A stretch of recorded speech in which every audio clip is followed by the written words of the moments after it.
Hello friends, welcome back to my YouTube channel IQ world. और मैं हूं आपका होस्ट राजेंद्र। तो आप सभी का स्वागत करता हूं इस करंट अफेयर वीडियो में। और आज हम लोग डिस्कस करेंगे 12 सितंबर करंट अफेयर। 12 सितंबर करंट अफेयर डिस्कस करेंगे। और अभी तक आप लोगों ने अगर मेरे चैनल को सब्सक्राइब नहीं किया हो तो प्लीज़ इसे सब्सक्राइब कर लें, ताकि आपको जो भी लेटेस्ट वीडियो मैं अपलोड करूँ उसका नोटिफिकेशन आपको जल्द से जल्द मिले और आप उसे देख सकें। तो मेरा ये आपसे अनुरोध है, प्रार्थना है कि आप मेरे चैनल को सब्सक्राइब करें और बेल आइकन को जरूर दबाएं, ताकि आपको सारे अपकमिंग वीडियोस का नोटिफिकेशन आपको मिलता रहे। इन जो भी करंट अफेयर मैं बना रहा हूँ आपको आने वाले सारे अपकमिंग एग्जाम में, जैसे कि bank, railway, SSC, PSC, RRB, NTPC या ग्रुप डी जो भी होने वाले एग्जाम है, इनमें ये करंट अफेयर्स एक आपको हेल्पफुल मुकाम देगा, जिससे कि आप जो करंट अफेयर सेक्शन है उसके क्वेश्चंस को अटेम्प्ट कर पाएंगे। तो उम्मीद करता हूँ ये वीडियो आपको अच्छा लगेगा। तो आइए शुरू करते हैं। और उससे पहले आप मुझे ट्विटर, फेसबुक या इंस्टा पे फॉलो कर सकते हैं, और जो भी क्वेश्चंस हो आप कमेंट बॉक्स में डाल सकते हैं, ताकि मैं उस क्वेश्चंस को लूँ और आपको आंसर करने की कोशिश करूँ। तो आइए शुरू करते हैं आज का करंट अफेयर। तो पहला क्वेश्चन हम लोग डिस्कस करेंगे यहाँ पे। पहला क्वेश्चन क्या है? Who is the minister of state for housing and urban affairs? यहाँ पे बोल रहा है कि who is the minister of state for housing and urban affairs has launch the climate start cities assessment framework CSEF 2.0। Question क्या है? कौन है आवास और शहरी मामलों के राज्य मंत्री जिन्होंने climate smart cities assessment framework 2.0 launch किया हो? तो हमारे कौन है आवास शहरी मामलों के राज्य मंत्री? कौन है? तो है हमारे श्री हरदीप सिंह पुरी। कौन है? श्री हरदीप सिंह पुरी। इसका क्या ऑब्जेक्टिव है? ये जो अभी हमारा smart cities assessment framework CSAF, climate smart cities framework CSACF का जो लॉन्च किया गया हमारे union minister housing and urban ministry के थ्रू, तो इसका मेन है कि ऑब्जेक्टिव ये है कि जो भी स्मार्ट सिटीज़ हैं या उसको जो प्लान कर रहे हैं गवर्नमेंट बनाने के लिए, उसमें एक प्रॉपर ध्यान रखा जा सके क्लाइमेट चेंज का, ताकि एक प्रॉपर जब भी कोई चीज़ सिटी का प्लान हो तो उसमें किसी भी तरह का जो पोल्यूशन कंट्रोल है, प्रॉपर वाटर मैनेजमेंट है, वो सारी चीज़ों का ध्यान रखते हुए उस सिटी का जो एक तरह से नया रूपरेखा या रूपांतरण किया जाए। तो इन सब मुद्दों को देखते हुए, ताकि एक क्लाइमेट जो भी क्लाइमेट चेंज का सबसे बड़ा फैक्टर है दुनिया में, इसको हम लोग रिड्यूस कर सकें। तो ऑब्जेक्टिव यहाँ पे क्या है, जैसे आप देख सकते हैं, climate smart cities association framework is to provide a clear road map for cities toward combating climate change while planning and implementing their action along with investment। जो भी अभी कंस्ट्रक्शंस होंगे या जिस तरह के भी कंस्ट्रक्शन के रिगार्डिंग पॉल्यूशंस होंगे, उन सबको एक कंट्रोल करते हुए हम सिटीज़ को प्लान करेंगे और इन्वेस्टमेंट करेंगे, ताकि हम स्मार्ट सिटीज़ बनाएं लेकिन हम अपने वातावरण को भी सुरक्षित रखते हुए बनाएं। तो ये इसका कॉन्सेप्ट है। आइए नेक्स्ट क्वेश्चन डिस्कस करेंगे। नेक्स्ट क्वेश्चन क्या है? Union minister Mansukh Mandaviya has launched a dispute redressal mechanism to facilitate affordable and timely resolution of disputes for the maritime sector, which is named as। क्या बोला जा रहा है? केंद्रीय मंत्री मनसुख मांडवी ने समुद्री क्षेत्र के लिए विवादों के किफायती और समय पर समाधान की सुविधा के लिए विवाद निवारण तंत्र शुरू किया है, जिसका नाम क्या है? उसका नाम क्या है? सरोद पोर्ट्स। क्या है? सरोद पोर्ट्स। इस सरोद पोर्ट्स क्या है? Sarod ports will advise and assist in settlement of disputes through arbitration in the maritime sector, including ports and shipping sector, in major port trusts, non-major port trusts, including private ports, jetties and terminal and harbors। ये जो sarod ports है, ये क्या करेगा? आपको देखिए, ये जो भी तरह का डिस्प्यूट है, एक तरह का डिस्प्यूट रिजॉल्व करने के लिए ये सरोद पोर्ट्स को लॉन्च किया गया है। इसका मतलब एक डिस्प्यूट रिड्रेसल मैकेनिज्म है, जिसके थ्रू चाहे वो किसी भी तरह का मेरीटाइन सेक्टर हो या इंक्लूडिंग पोर्ट्स या शिपिंग सेक्टर हो, इन major port trust, non major हो, या फिर इंक्लूडिंग प्राइवेट पोर्ट्स हो, इन सभी का जो भी जिस तरह का भी डिस्प्यूट होगा वहाँ पे उसको सेटल डाउन करने में ये हेल्प करेगा। आइए नेक्स्ट क्वेश्चन डिस्कस करते हैं। नेक्स्ट क्वेश्चन क्या है? CRISIL has projected India's GDP rate at what percent for the financial year 2020-21? हमारा जो क्राइसिल है, क्राइसिल ने वित्त वर्ष 2021-2021 के लिए भारत की सकल घरेलू उत्पाद जो GDP है को किस प्रतिशत पर अनुमानित किया है? मतलब हमारा भी जीडीपी रेट क्या चल रहा है क्रेसिल के अकॉर्डिंग, वो है -9%, जो कि एक बहुत बड़ी ड्रॉबैक है इकोनॉमी में। इस चीज़ का हमें ख्याल रखना है, हमें इस चीज़ का ध्यान रखना है कि अभी हमारा इकोनॉमी डाउनफॉल पे चल रहा है।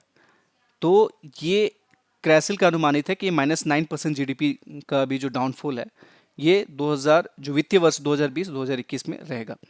और इन्होंने एक चीज़ और प्रिडिक्शन करी, क्या करी कि फॉर फाइनेंशियल ईयर 2022 इसका जो हमारा इंडिया का प्रोजेक्टेड जीडीपी ग्रोथ होगा वो कितना होगा? 10% होगा। कितना होगा? 10% होगा। ये क्रेसिल का एक अनुमान है। तो ये था। चलिए नेक्स्ट, टोटल जो क्रेसिल का अपना प्रोजेक्शन था जो मैंने आपको बताया। आइए नेक्स्ट क्वेश्चन डिस्कस करते हैं। नेक्स्ट क्वेश्चन क्या है? Which card has launched central bank digital currencies CBDSC, a virtual testing environment for central banks to assess and explore national digital currencies. किस कार्ड ने राष्ट्रीय डिजिटल मुद्राओं का आकलन करने और उनका पता लगाने के लिए केंद्रीय बैंकों के लिए एक आभासी प्रशिक्षण वातावरण केंद्रीय बैंक डिजिटल मुद्राएं CBDC लॉन्च किया है? तो वो कौन सा बैंक है जी? हमारा मास्टर कार्ड। कौन सा है? वो है हमारा मास्टर कार्ड। वो है मास्टर कार्ड। ध्यान रखिएगा।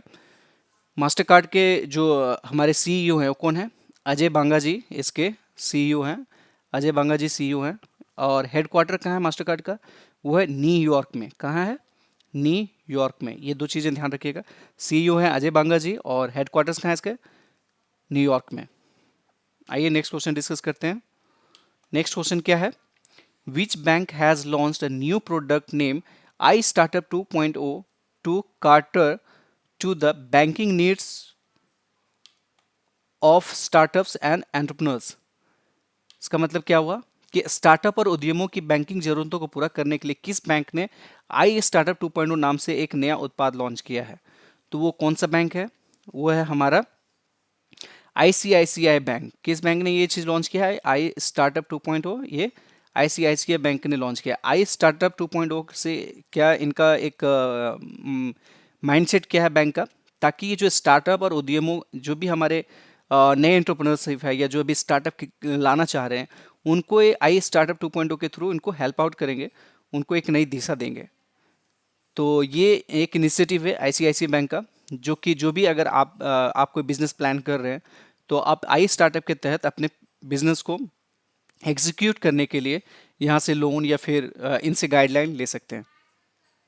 तो जो ICICI बैंक के हैं, ICICI बैंक ये जो हमारा मेन इसमें क्या काम करता है, आई स्टार्टअप क्या करेगा? आई स्टार्टअप सिर्फ आपका स्टार्टअप्स और एंटरप्रेन्योर में भी काम नहीं करेगा, ये आपका रेगुलेटरी असिस्टेंस, जैसे किसी भी तरह का मैनेजमेंट हो उसमें भी आपको असिस्टेंस देगा।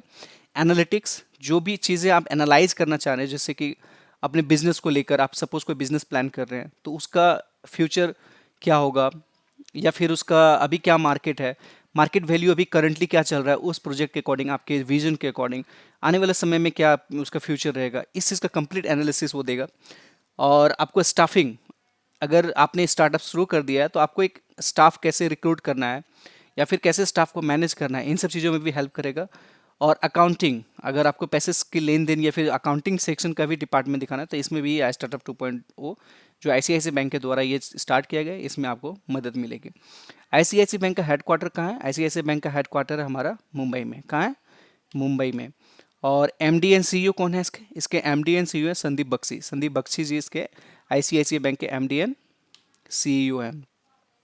ICICI बैंक का टैगलाइन क्या है? हम है ना ख्याल आपका। हम है ना ख्याल आपका इनका टैगलाइन है। ठीक है, तो ये चीज़ें स्टैटिक्स चीज़ें थी जो आपको कुछ ध्यान रखना है। आइए नेक्स्ट क्वेश्चन डिस्कस करते हैं। नेक्स्ट क्वेश्चन क्या है? National Skill Development Corporation NSDC and which company have announced, ये जो NSDC है और एक किस कंपनी ने partnership to provide access to free learning resource for digital skills.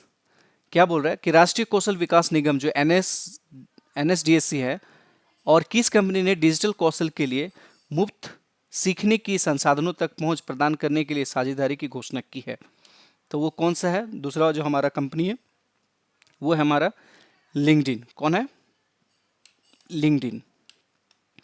तो जो national Skill Development Corporation NSDC है वो एक तरह का समझौता किया है किसके साथ? लिंक्डइन के साथ, ताकि जो भी मतलब कि एक तरह से free learning resources for digital skills, जो भी लोग डिजिटली अपने आप को स्किल्ड करना चाह रहे हैं, तो ये फ्री लर्निंग प्लेटफॉर्म आपको प्रोवाइड करेगी। ये जो दोनों हमारे national Skill Development corporation NSDC है और जो लिंक्डइन है, दोनों एक अच्छी ऑनलाइन या फिर कह सकते हैं कि डिजिटल वर्ल्ड की एक अच्छी कंपनी है। तो ये आपको फ्री लर्निंग रिसोर्सेज अवेलेबल कराने में आपको बहुत मदद करेगी। आप देख सकते हैं ये एनएसडीसी का लोगो है, National Skill Development corporation of India का। नेक्स्ट क्वेश्चन डिस्कस करेंगे। The World Health Organization Independent Panel for Pandemic Preparedness and Response appointment former Health Secretary as one of its 11 panelists from across the world. Who is that person? Question क्या कह रहा है कि महामारी तैयारी और प्रतिक्रिया के लिए विश्व स्वास्थ्य संगठन के स्वतंत्र पैनल ने पूर्व स्वास्थ्य सचिव को दुनिया भर के अपने 11 पैनलिस्ट में से एक रूप में नियुक्त 11 पैनल में से एक रूप में नियुक्त किया है। वह व्यक्ति कौन है? आप देख सकते हैं ये वो व्यक्ति हैं जिनको वर्ल्ड हेल्थ ऑर्गेनाइजेशन ने उसमें नियुक्त किया है, उस 11 पैनलिस्ट में। तो ये कौन है? हमारे इसका नाम क्या है? इनका नाम क्या है? तो इनका नाम है प्रीति सूडान। कौन है ये? प्रीति सूडान। प्रीति सूडान जी को उस 11 पैनलिस्टों में शामिल किया गया है। आप देख सकते हैं इमेज में, ये हैं प्रीति सूडान। ये क्या है? पहले भी ये वहाँ का एक्स, जो आप देख सकते हैं यहाँ पे, pandemic preparedness response appointment from health secretary, इनको 11 पैनलिस्ट में जगह मिली है, जबकि ये पूर्व स्वास्थ्य सचिव रह चुकी हैं वहाँ के। तो इसमें कुछ स्टैटिक बातें भी करेंगे। क्या बात करेंगे? हेडक्वार्टर जो WHO का वो कहाँ है? तो वो है हमारा जेनेवा में। कहाँ है? जेनेवा में। जेनेवा में हेडक्वार्टर है WHO का। डायरेक्टर जनरल कौन है WHO के? तो टेड्रोस एड्रोनोम इसके डायरेक्टर जनरल हैं। टेड्रोस एड्रोनोम इसके डायरेक्टर जनरल हैं। नेक्स्ट क्वेश्चन डिस्कस करते हैं। नेक्स्ट क्वेश्चन क्या है? Who has been crown wushu world champion? इनमें से वुशु वर्ल्ड चैंपियन को किसने जीता है? तो वो है हमारी, बताइए आप किसने जीता है? पूनम खत्री, पूजा जोशी, प्रिया सोलंकी, शिबू शर्मा। तो वो कौन है? वो है पूनम खत्री जी। पूनम खत्री जी ने इस टाइटल को जीता है। नेक्स्ट क्वेश्चन डिस्कस करते हैं।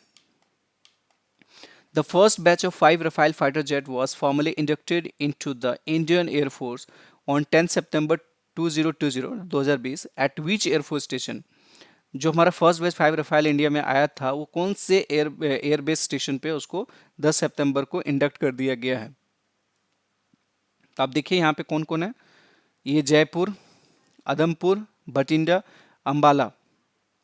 तो कहाँ पे इंडक्ट किया गया है? आप सभी को पता होगा, वो अंबाला में इंडक्ट किया है। कहाँ किया गया? अंबाला में। किस लिए? जो हमारा टू फ्रंट वॉर खतरा है पाकिस्तान और चाइना के साथ, इसको मद्देनज़र में रखते हुए इसको अंबाला में इंडक्ट किया गया, ताकि हम एक बेहतर मजबूती के साथ या एक हमारा जो स्टैंड है, जो सिक्योरिटी स्टैंड है अमेरिका चाइना और पाकिस्तान के साथ, उनके आगे एक हम स्ट्रॉन्ग, जो उनका आप प्रतिद्वंदी कह सकते हैं, हम उनके सामने स्ट्रॉन्ग दिखें। इसलिए गवर्नमेंट ने ये फैसला लिया, ताकि जो अभी 5 रफाइल आए हैं उसको अंबाला एयरफोर्स पे उसको तैनात किया जाए, ताकि हम टू फ्रंट वॉर का भी एक तरह से मुंहतोड़ जवाब दे सकें। तो ये था अंबाला। अब जैसे इसको अपना जो 5 रफाइल इंडिया में आया है, ये किस कंपनी ने इसको बनाया? तो इसको बनाया डसॉल्ट एविएशन ने। किस कंपनी ने? डसॉल्ट एविएशन ने। ये फ्रांस की एक कंपनी है। ये गवर्नमेंट टू गवर्नमेंट डील हुई थी, India government to France government. ये डसॉल्ट एविएशन ने, जो फ्रांस की कंपनी है, उन्होंने ये रफाइल का डील, जो हमारा इंडिया गवर्नमेंट का उनके गवर्नमेंट के साथ ये रफाइल डील फाइनल हुआ था, और अभी उसमें से 5 डिलीवर हो चुके हैं हमारे देश को। और ये टोटल डील कितने का था? 36 रफाइल का था। 36 रफाइल का, जिसका बजट कितना था टोटल ओवरऑल? वो 59,000 था। 59,000 करोड़। 59,000 करोड़ का कंप्लीट ये डील था, जो कि आने वाला समय में पूरी फ्रांस गवर्नमेंट या फिर डसॉल्ट इसको अभी पूर्ति करेगी। तो ये था कंप्लीट इन्फॉर्मेशन। आइए डिस्कस करते हैं नेक्स्ट क्वेश्चन। नेक्स्ट क्वेश्चन क्या है? The Union Home Ministry has granted the Foreign Contribution Regulation Act FCRA registration to Gurdwara Harmandir Sahib and which other temple in Amritsar? केंद्रीय गृह मंत्रालय ने गुरुद्वारा हरमिंदर साहिब और अमृतसर के किस मंदिर को विदेशी अंशदान नियम अधिनियम FCRA पंजीकरण प्रदान कर दिया है? तो वो कौन सा? एक है कि गुरुद्वारा हरमिंदर साहिब को दिया गया ये चीज़, अलाउ किया गया है, और एक गोल्डन टेम्पल को। किसको? गोल्डन टेम्पल को। गोल्डन टेम्पल कहाँ है हमारा? गोल्डन टेम्पल पंजाब में है। पंजाब के भी मुख्यमंत्री कौन है? तो कैप्टन अमरिंदर सिंह वहाँ के मुख्यमंत्री हैं। नेक्स्ट क्वेश्चन डिस्कस करेंगे। नेक्स्ट क्वेश्चन क्या है?